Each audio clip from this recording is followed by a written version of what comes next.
आज बनवणार आहे कांदे पोहे. तर साहित्य तुम्हाला दाखवते. 4-5 मिरच्या तिखटवाले चिरून घेतलेले, आम्हाला पोहे तिखट लागतात.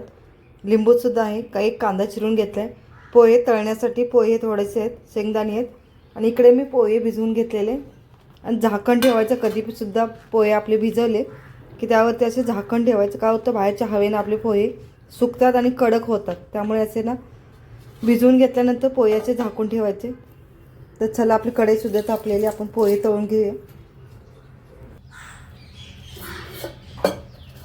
आपली कढई तापलेले, तेल घालून घेऊया. आपल्याला पोहे आणि शेंगदाणे तळून घ्यायचे.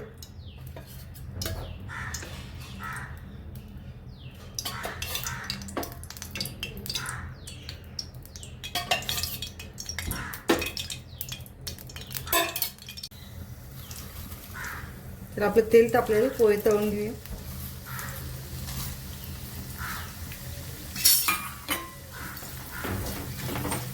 या पद्धतीवरती नक्की करून बघा. पोहे खूप छान लागतील. असा चिवडा बनवून घ्यायचा अगोदर.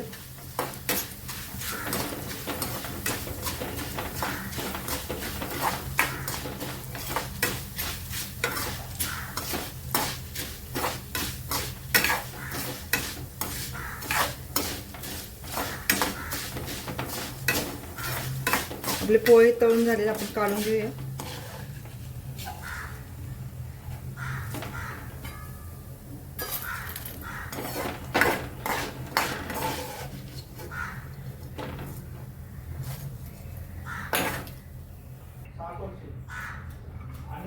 यामध्ये आता शेंगदाणे घालून घेऊ.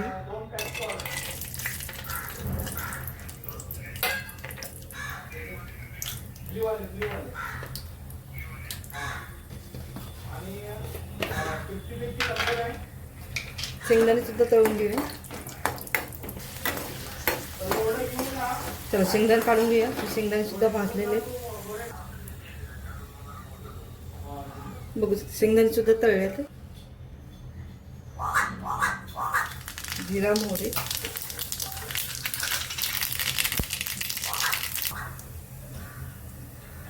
मिरची टाकणार. त्यानंतर कांदा,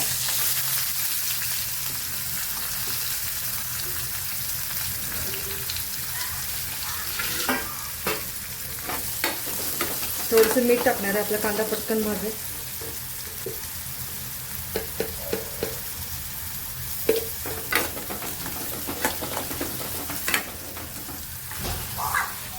आणि हा आमच्या किचनमध्येचा नेहमीचाच पाहुणा.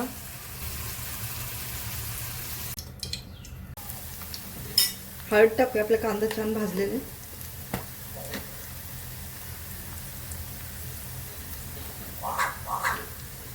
किती आवाज देते बघितलं. तर आता खाल्याशिवाय गप राहणार नाही. त्याला काहीतरी बिस्किट वगैरे द्यावंच लागेल, तर तो शांत बसेल.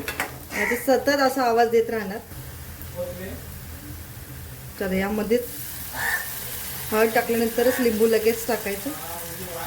छान टेस्ट येते पोह्याला. यामध्ये शेंगदाणे सुद्धा घातलेले. आता यामध्ये पोहे घालून घेऊया. तर यामध्ये आपण पोहे घालून घेऊया. चाळणीत पोहे भिजवून नितळ ठेवायचं. पोहे आपले चिकट होत नाहीत. वरून झाकण ठेवायचं. पोहे आपले सुके होत नाहीत. तर मिक्स करून घेऊ.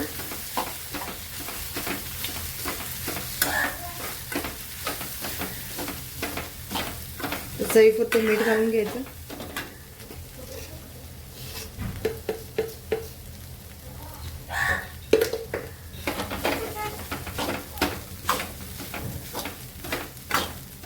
एक 5 मिनिटासाठी आपण झाकण ठेवूया. म्हणजे पोहे आपले छान मऊ होतील.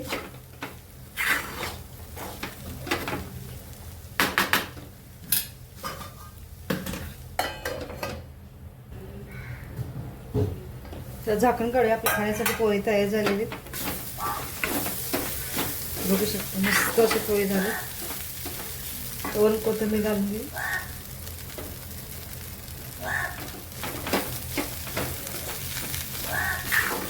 मस्त थंडीच्या दिवसात गरम गरम पोहे, वरून चिवडा खूप छान लागतात. तर आता सर्विंग बाउलमध्ये काढून घेऊ. बघू शकता खाण्यासाठी आपले पोहे तयार झालेले आहेत, कांदे पोहे. रेसिपी आवडल्यास लाईक करा, शेअर करा. चॅनलवरती नवीन असलं तर सबस्क्राईब करायला विसरू नका. व्हिडिओ पूर्ण बघितल्याबद्दल धन्यवाद.